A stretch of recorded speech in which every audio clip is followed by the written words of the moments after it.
Money laundering case میں وزیر اعظم کے بیٹے سلمان شہباز کی 14 روز کے لیے حفاظتی ضمانت منظور ہو گئی۔ اسلام آباد ہائی کورٹ نے سلمان شہباز کی ضمانت منظور کی۔ سلمان شہباز اپنے وکیل امجد پرویز کے ہمراہ عدالت میں پیش ہوئے۔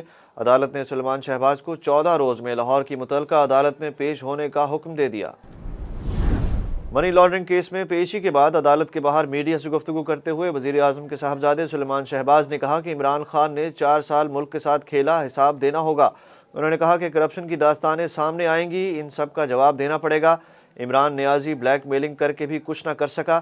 آج کل شہزاد اکبر صاحب پاکستان سے باہر ایک محل میں برتن دھو رہے ہیں۔ سلمان شہباز نے کہا کہ عمران خان قوم سے جھوٹ بولتا رہا کہ میں نے قرضے لے لیے ہیں۔ اس نے اپنے 4 سالہ دور میں 25,000 ارب کا قرض لیا، وہ پیسہ کہاں گیا؟ یہ گھڑیاں چوری کرتا رہا، وہ پاکستان کی امانت تھی۔ الیکشن کمیشن توہین کیس میں عمران خان، اسد عمر اور فواد چودھری کو 3 جنوری کو طلب کر لیا گیا۔ ممبر سندھ نثار دورانی کی سربراہی میں الیکشن کمیشن کے 3 رکنی بینچ نے عمران خان، اسد عمر اور فواد چودھری کے خلاف الیکشن کمیشن کی توہین سے متعلق معاملے پر سماعت کی۔ عمران خان، اسد عمر اور فواد چودھری میں سے کوئی بھی الیکشن کمیشن کے روبرو پیش نہ ہوا۔ الیکشن کمیشن نے پی ٹی آئی رہنماؤں کو طلب کرتے ہوئے کیس کی سماعت 3 جنوری تک ملتوی کر دی۔ وزیر اعلیٰ پنجاب چودھری پرویز الہی کا کہنا ہے کہ ہم نے عمران خان کا ساتھ دیا، دے رہے ہیں اور دیتے رہیں گے۔ میں ون مین شو کے بجائے پوری ٹیم کو ساتھ لے کر چلتا ہوں۔ چودھری پرویز الہی سے صوبائی وزیر محمد لطیف نذر نے ملاقات کی۔ وزیر اعلیٰ پنجاب کا کہنا تھا کہ نون لیگ کی طرح انتقامی سیاست کبھی نہیں کی، ہم نے ہمیشہ مثبت سیاسی روایات قائم کی ہیں۔ حکومت نے نوجوان کاروباری افراد کے لیے وزیر اعظم کی بلا سود اور رعایتی قرضہ اسکیم کے دوبارہ اجراء کا اعلان کر دیا۔ اسٹیٹ بینک آف پاکستان کی جانب سے جاری کیے جانے والے نوٹیفیکیشن کے مطابق اسکیم کے تحت 3 مختلف سلیب کے تحت 75 لاکھ روپے تک کے قرضے رعایتی شرح سود کے ساتھ زیادہ سے زیادہ 9 سال کی مدت کے لیے دیے جائیں گے۔ پروسیسنگ کی مدت 45 یوم سے تجاوز نہیں کرے گی۔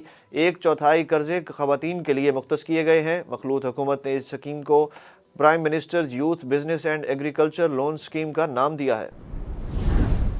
بھارت اور چین کے درمیان اروناچل پردیش میں بارڈر پر جھڑپ، بھارتی فوج کو ایک بار پھر ہزیمت کا سامنا کرنا پڑا۔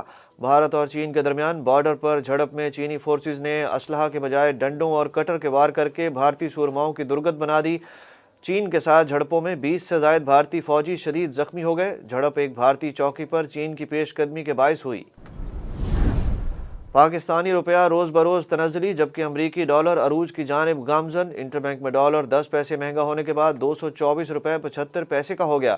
دوسری جانب اسٹاک ایکسچینج میں آج کاروبار کا مثبت رجحان 100 انڈیکس 215 پوائنٹس کے اضافے سے 41,775 پر پہنچ گیا۔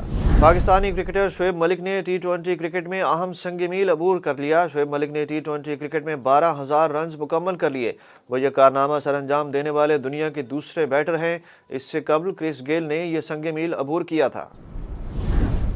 قطر میں جاری 22ویں فیفا ورلڈ کپ کا پہلا سیمی فائنل میچ آج کھیلا جائے گا۔ ارجنٹائن اور کروشیا کی ٹیمیں آمنے سامنے ہوں گی۔ میگا ایونٹ کے سیمی فائنل لائن اپ مکمل ہو چکی۔ دلچسپ مقابلوں کے بعد دفاعی چیمپئن فرانس، مراکش، ارجنٹائن اور کروشیا فائنل 4 میں جگہ بنا چکے ہیں۔